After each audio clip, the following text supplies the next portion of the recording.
Договорот од Преспа, со кој се менува уставното име и Уставот на Република Македонија, ги помина сите филтри и беше ратификуван во нашето собрание, со што топката се префрли на грчка страна, каде се чека ратификација во тамошниот парламент.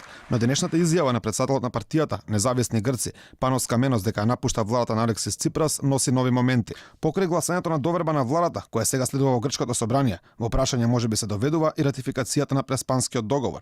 Македонскиот министар за надворешни работи, Никола Димитров, вели дека добил уверување од грчкиот колега Јоргос Катругалос дека тамошната влада останува силно посветена на завршувањето на овој договор, но не спомена дека има некакви гаранции за тоа. Ја видов веста за министерот за одбрана на Грција и лидер на АНЕЛ, Независни грци Каменос, кој што ја напушти, даде оставка од позицијата министер за одбрана.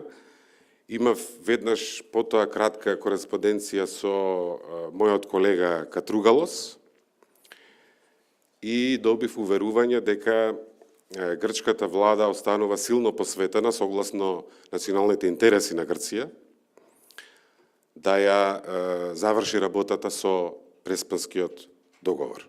И покрај новите моменти кои доаѓаат од Грција и можното комплицирање на ратификацијата на договорот од нивна страна, вице-премиерот за европски прашања, по примерот на премиерот Зоран Заев, повторно го спомена новото име на државата. Заев вчера порача да живее, а Османи денеска говореше за европската и евроатлантската иднина на Република Македонија. Тоа им го должиме на граѓаните, да обезбедиме сигурна, стабилна и просперитетна иднина за Република Македонија.